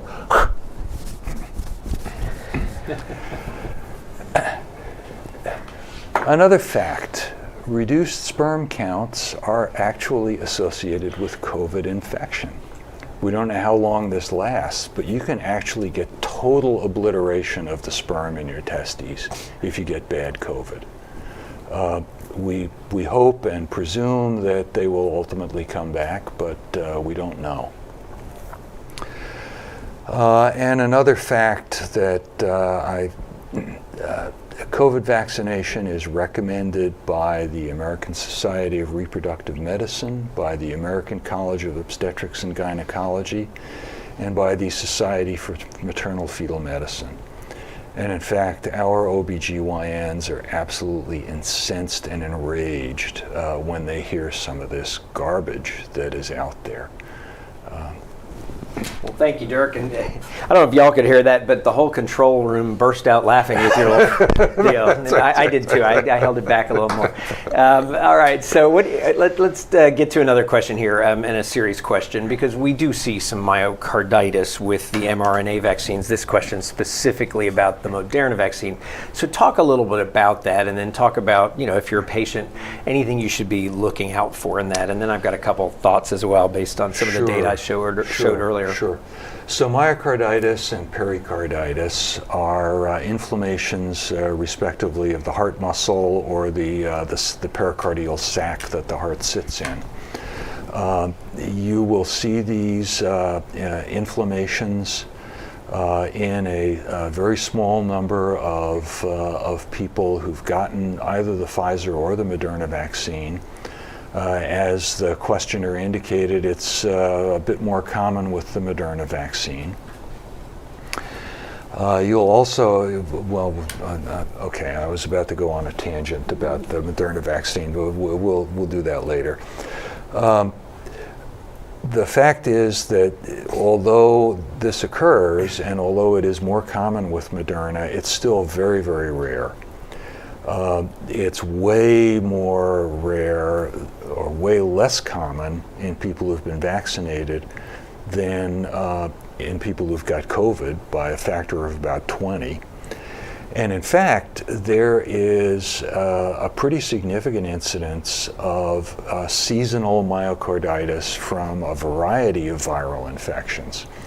It doesn't make the news because it's not that common, but it's way more common than myocarditis after the vaccines. Fortunately, the clinical course of these conditions after vaccines appears to be quite benign. It can cause chest pain, it can cause arrhythmias, but very few people end up getting really, really sick as a result, and that's, I think, the good news. Compared to the COVID myocarditis, which can be very serious, or even the seasonal viral myocarditis, which can be much more serious than the kind of benign form you get after the vaccines. Thank you. And I showed some of the data there from that New England Journal of Medicine article, and much higher rate in people who have an infection with COVID than with patients who get vaccinated. And it was, remember, confidence interval, 95% likelihood that it's between 1 and 5 people per 100,000. So they settled on 3 for that study. That's a very, very small number, obviously, especially with the vast majority of those being very, very mild. And even as they may cause chest pain or they may cause a little heart rhythm issue, remember on that chart, heart rhythm issues were massively more common with getting the virus than with the vaccine, where there were essentially no change. And heart attack, which is the ultimate, of course, chest pain, not the kind you usually get from that, was also much, much higher with the virus than with the vaccine. I certainly have no concerns about this for a patient that I recommend it to, for a family member I recommend it to, for younger individuals, where we've seen more of this happening in younger individuals. Okay, so this, you touched on some of this, but this is what I get constant calls about, you get constant calls about, is individualized situations. So this is somebody who says, hey, I got my antibody test and I don't have many. So what do I do about that? What do I do now if I don't have many antibodies? Well, it kind of depends. What does no antibodies mean? Is it that it's below the limit of detection of some sort of semi-quantitative test? How long after your vaccination was it? Were you vaccinated a month ago or a year ago? Well, not a year ago, but 8 months ago. So if you had one of these Quest or LabCorp tests that says, your antibodies are normal, low, or high, and it's low, I would probably go and get a quantitative antibody titer, which your physician can order. Our lab will do it. It's not a big deal. Was it a month ago that I got vaccinated and I have a really, really low titer? There's really no data. I can tell you what I have recommended to people, and anecdotally, it has worked. But I want to caution you that this is not supported by any really valid scientific evidence. This is me being a doctor, kind of flying by the seat of my pants. But what I've recommended to people in this situation who got low titers, and it's been fairly recent that they got vaccinated, is go get a booster shot with a different vaccine. So I've seen this work in people who've had the Pfizer vaccine, and they go and get a J&J booster shot, and it results in significant increases in their levels of antibody. I want to say again, this is not medical advice. This is what I have told people that I know, where I know their medical history, and they and I have talked about it and said, here's the data, here's the kind of extrapolation you could make from the data, here's the risks involved, I would recommend you do it, but you have to realize you have to go into it with your eyes wide open. Yeah, so I think what you're saying, a fundamental issue is, if you're in a confusing situation, talk to your physician. I mean, this is why you have a physician. That physician will have one tool that they can use by prescription, which is to write you another dose of Pfizer if they chose to do so. You have a couple other tools if you bend the rules. I mean, it's right. As simple as that, right? If you decide to go someplace else and not tell them you've had a first shot or two, and therefore get a Moderna or a J&J shot, those are possibilities as well. I think I showed you data last time. 1.1 million people by last time had already had booster shots that were, essentially off the books because they weren't authorized. And now remember, they're only authorized for Moderna and Pfizer for immunocompromised individuals, and then physicians can choose to use them off-label using Pfizer. So I'd encourage you to talk to your physician about your situation. That's a great summary. There are things you can do that may or may not work, but you should do them under the supervision of your doctor. And then I'm going to just answer this one quickly because we talked about some in your comments, but it's about not recommending mixing. So, the official recommendations from the CDC are don't mix the shots, but don't turn someone away if they show up for their booster shot as an immunocompromised individual and they had, Moderna and you have Pfizer, go ahead and give it to them. There's just not enough data out there to say whether mixing versus not mixing results in higher antibody levels or not higher antibody levels. Certainly with Pfizer and Moderna, they're the same modality. I mean, it's the same delivery system. So there's not a great reason to think they might complement each other. Maybe there's some more reason if you mixed with a J&J, but the bottom line is when it's time for your booster, or if you're a third shot immunocompromised, just again either talk to your physician or follow the protocols that are here. If you want a booster, again, I'm going to say right now, if you're immunocompromised, pretty straightforward. And if you go to our website, you click on a button, it says, I attest to the fact that I am immunocompromised and I'd like a third dose. You schedule it, you get it. And so, look, we are exhibiting due care with that, but we're not going to end up doing an entire chart biopsy to basically say, are you really immunocompromised or are you not really immunocompromised? And of course, you can go get a physician prescription now for Pfizer if you'd like to do that. And of course, many places out there. And we're seeing a fair number of that already at this point as we move forward. Yeah. And I think you'll see with a lot of these questions and answers, if you want to be really safe, follow the FDA and CDC guidelines.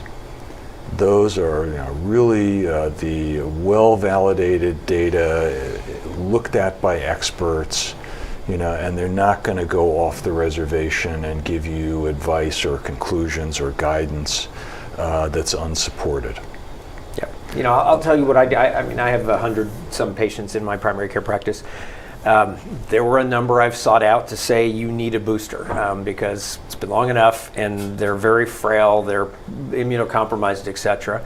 And then there are most others where I'm saying, hey, that's up to you. You kind of wait, let's see what happens over the next few months. But if they're calling me and saying, I really want a booster, I see no reason not to prescribe them a booster as a physician in those situations. And so I think, I'm giving you my experience, but I think I'd probably speak for most physicians. That's kind of how we're currently handling things. So if you look at another question here, and we have tons of these questions, and again, as Dirk said, we don't have all the answers yet, but this question has to do with, okay, I've had my 2, is it 2 now for Delta?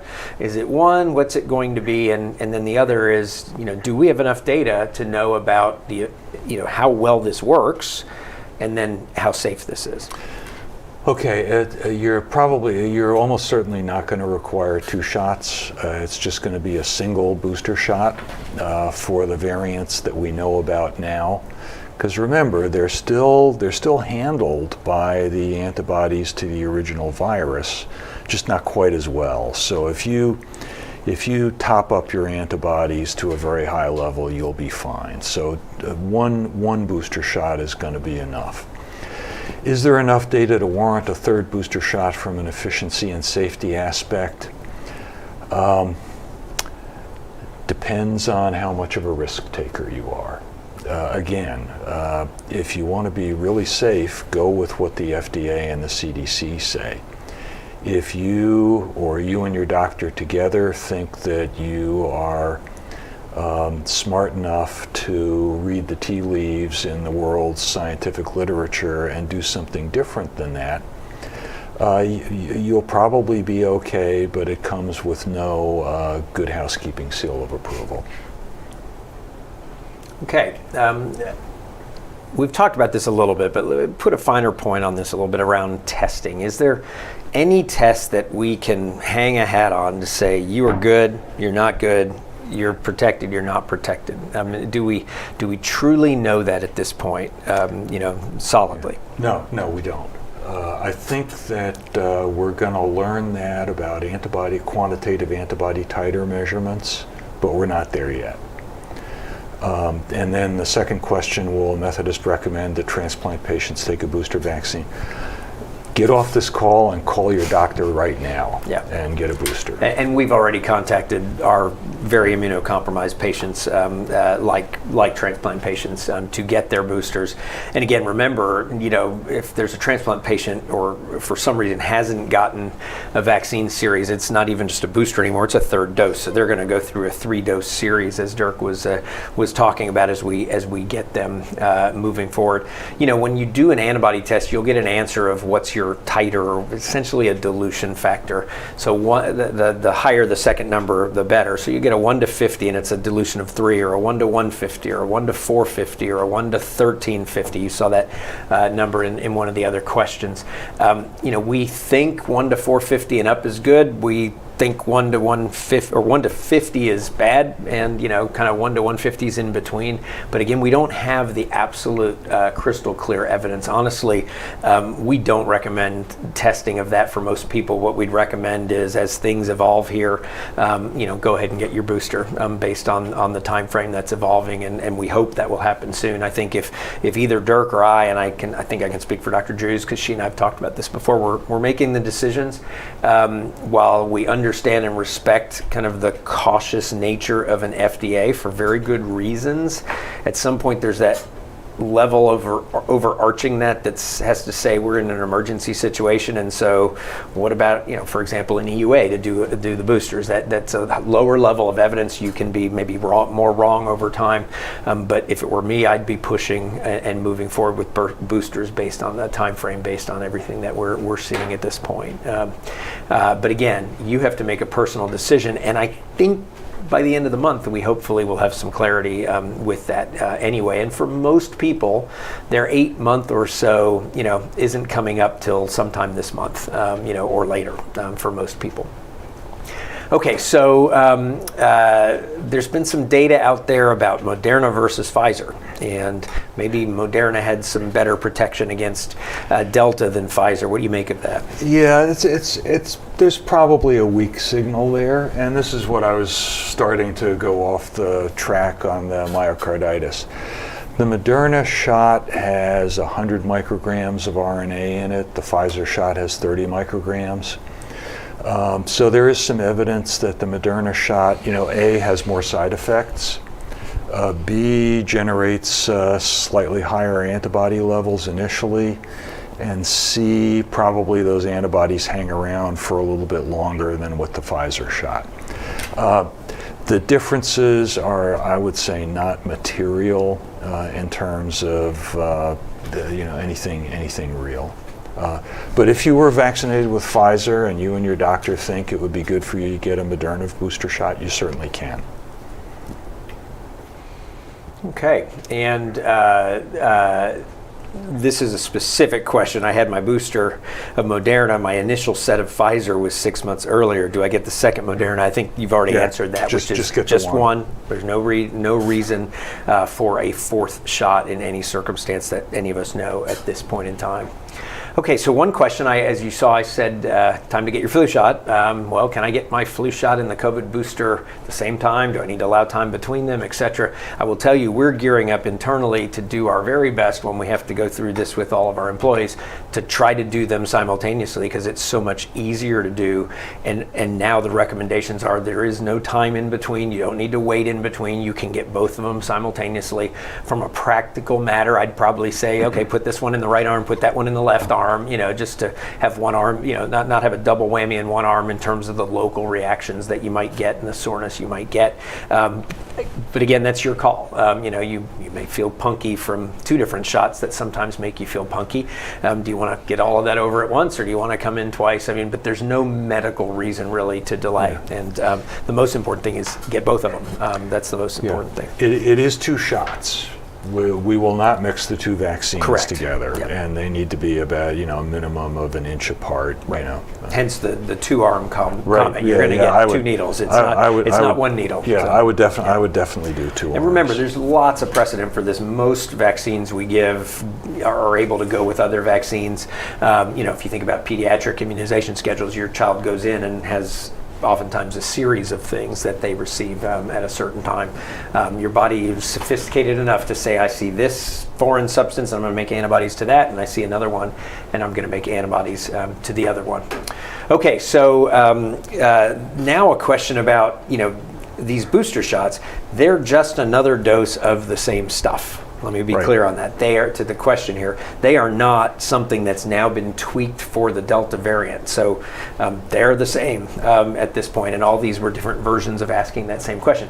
Obviously, as things progress, you saw Dirk's last slide, and he talks and speculates about whether we're going to see other variants, and if we get some variants that get some Delta characteristics which make them really infectious, and some Beta characteristics which make them maybe less susceptible to the vaccines and to the antibodies people have even from natural infection, we may see the need for that. But right now, we're not seeing that yet. Is that a fair statement? That's right. And, I can guarantee you that Moderna and Pfizer are both working on vaccines tailored to the Delta variant. They both have in their stockpiles vaccines that are tailored to the Beta variant, which was apparently wasted work on their part. But so they can roll these out pretty fast. Neither company seems to believe that there is a reason to do that yet. And the way they do it and why it can happen so fast is that you think about what are these vaccines? They're a little strip of RNA encapsulated in a lipid nanoparticle. And to adapt to a new strain of the coronavirus, all you need to do is change a small part of the nuclear sequence of that RNA. Not even the whole thing, just several bases. So to actually do the RNA chemistry is the work of a few weeks. To make sure that the manufacturing is not affected by that and the lipid nanoparticles are stable and so forth is another couple of weeks. The FDA has said that they're not going to require big clinical trials to look at whether people get sick. They are just going to use the antibody levels that are generated as a reason for approving or not approving these new vaccines. So it's pretty straightforward. Right. Well, thank you. And another set of questions about kids. I wish I had a whole lot more to report on this.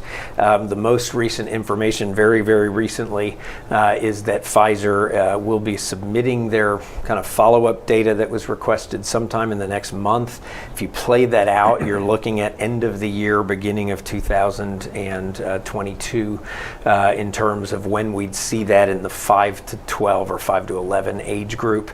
The under 5 age group looks like it may follow relatively closely to that with Pfizer. Moderna's still not there. J&J is actually literally even doing the trials as we speak now, so you're not going to see that for kids any long time. I think Pfizer's the biggest hope for that.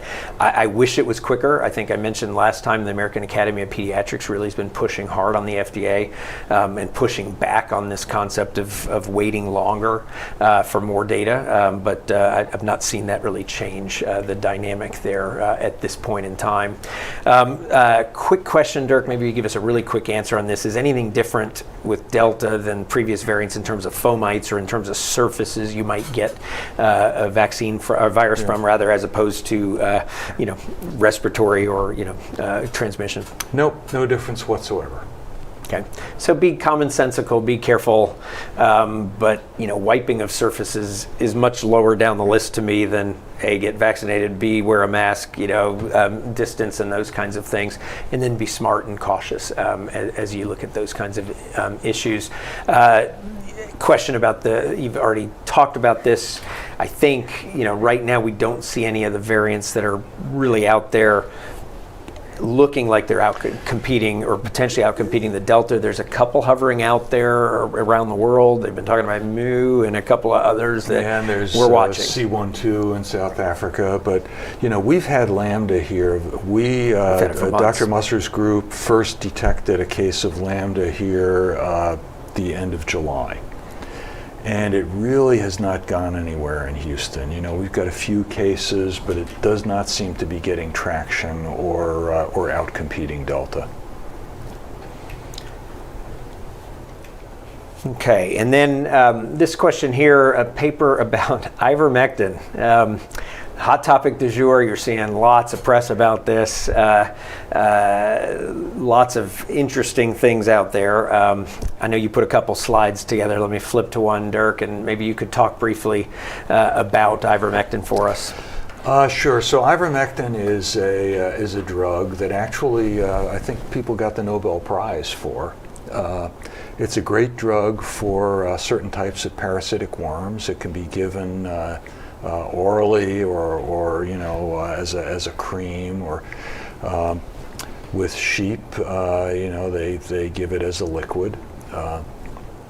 It's a wonderful drug.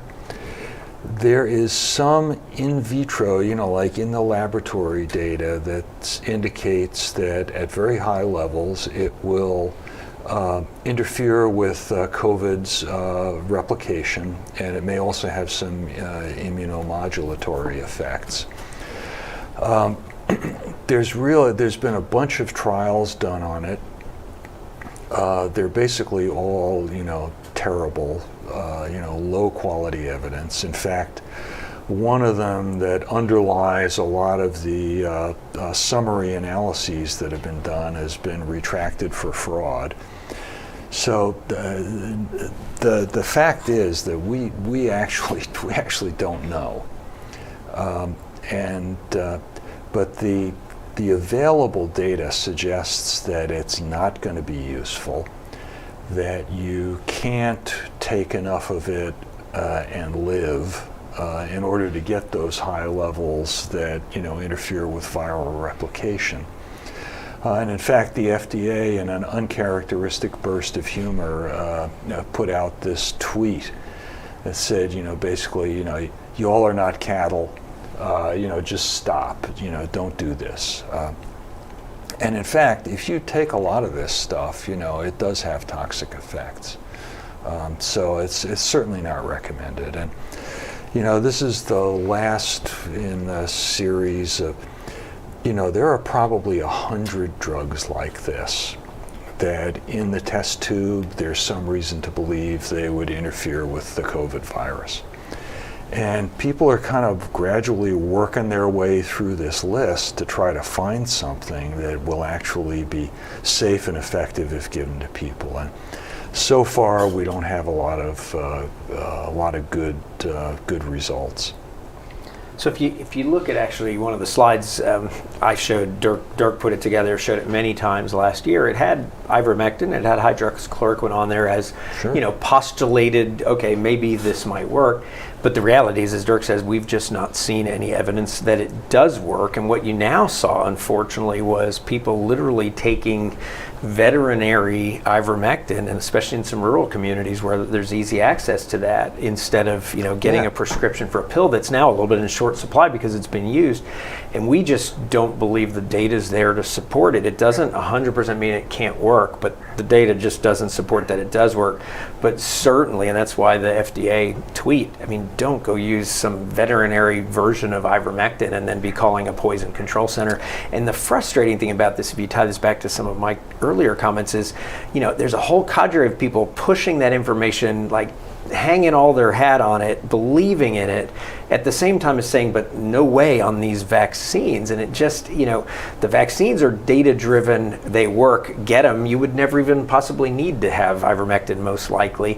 Ivermectin is, you know, does not look like it works. We can't say that with 100% certainty at this point in time, but it certainly is not the savior drug that it's been postulated to do. And I kind of have now a filter of, you know, a small group of clinicians who I'll listen to. I mean, when I listen to them and I hear them saying things like that, I can tune out the rest, because I know they've somehow fallen into the trap of the politicization of this rather than using the data. Yeah, and you know, a lot of people send me YouTube videos that are made by some of these guys, and you know, there are little things that will tip you off, like, do they use kind of pseudo-medical terminology? Do they use emotionally laden words like dangerous or toxic, or, you know, do they have a shelf full of attractively packaged nutraceuticals behind them that at the end of their video they reluctantly agree to sell you? You know, I mean, I think most of the people, or all the people on this call, are smart people, and you're probably very successful people. You've had grifters and scammers after you for much of your adult life. Use the same filter on these YouTube doctors that you would use on somebody who's trying to sell you a really great private real estate thing with you know, just a low, tiny 8% cost of entry. You know, just use your common sense. And you know, certainly Mark or I will be happy to comment on any of these people specifically. Well, and we're happy to give you the straight shoot on the data. I mean, you know, I'd love nothing more than be proven wrong at this point, or not wrong, but have somebody prove that ivermectin works. Yeah. In which case we'll be right up there saying, let's get it into the protocol and use it. But the data keeps coming out saying it doesn't. And so, you know, to us, that's pretty clear cut. And our medical and scientific team continues to look at the data in terms of the things that we utilize here. So I'm going to wrap things up with a couple very logistical questions. Because now all of us are asking the same kinds of questions again. We didn't have to be here, but we've already gone through why we didn't have to be here, but we are here now. And if you're planning large events right now, it is the wrong time to have a large event for all the reasons I've shown you at this point in time. I mean, I apologize on behalf of the virus, and I guess I apologize on behalf of all the people who didn't get vaccinated who've put us in this position. These are the various kinds of negative aspects of where we are societally right now, and why I think it is our duty as employers and others to drive this process forward. So you really need to rethink those things, because I don't think there's a safe way to have a very large charitable event with a whole bunch of people. We were hoping to have a celebration of our donors and our new donor wall in the Bush Atrium in December, and we pushed it back again to April, unfortunately, and we'd really been hoping that would be the case. I'm not going to sporting events, rodeo, concerts, all those kinds of things now. I think we can get there where we could go there really safely if we would just get more people vaccinated, but those places I just know there's too many people together and too many people who don't follow any protocols at any point in time around those at this point. Travel, I think, can be done safely, and this again is something that needs to be thought about in terms of your risk. I mean, if you're at really high risk, you need to think about that, talk about it with your doctor. If you are not at high risk and you are vaccinated, there are safe ways to travel. So weigh the pros and cons of doing that. You know, I was due to go to a meeting last week. I didn't go right now in the middle of everything going on here, but had I needed to, I'd have put on an N95 and I would have felt, you know, reasonably safe and made a risk-benefit analysis for that. So I think each of you need to think about that. Indoor dining continues to be very problematic. Outdoor dining a little better, no question. I mean, right now you are seeing as high a level of transmission of COVID as we have had at any point in this entire pandemic. Hopefully we're a little bit, as we talked about, over the hump on that. So maybe it was higher 10 days ago than it is today, but it's still really close to the peak we've ever seen. Give this a little bit of time, do the right things here for a few weeks, and we'll get back to where things will get much better if we do that. The question about, is this here to stay? Yes, I mean, short answer, I think we're going to deal with this in some fashion. I think most likely we're going to get through this wave. We're going to find our new steady state. We'll deal with a new variant at some point in time. If everybody would get vaccinated, we could probably push all that back into the background. I don't know if we have another surge ahead of us or not. God help us. I hope we don't, because as Dirk talked about, we're going to see long-standing impacts on the healthcare workforce if we have to keep going through this. People are not going to stay with the profession, and then we're going to be dealing with sequelae for years and years to come as we do that. But I do think we need to steel ourselves to all of that. With that, I think I'm going to ramp things down. I think we've kind of touched on most of these things at this point. Again, I want to thank everybody. Thanks for those of you who stuck with us for the Q&A. Thank you, Dirk, as always. Thanks, for great advice. Thank you to Dr. Bernard, who is on in the background answering lots of your questions directly. So if some couple slipped through here, hopefully you got a direct answer there. We will see you in October for our next Town Hall series, and I hope and pray we're going to be telling you about how fast the curve has come down and how much better we are doing. Hopefully we'll have boosters approved by then. Hopefully we'll be getting close to have children vaccines approved by then. I'm crossing my fingers for a lot of that, and God bless each of you. Thank you. Stay safe.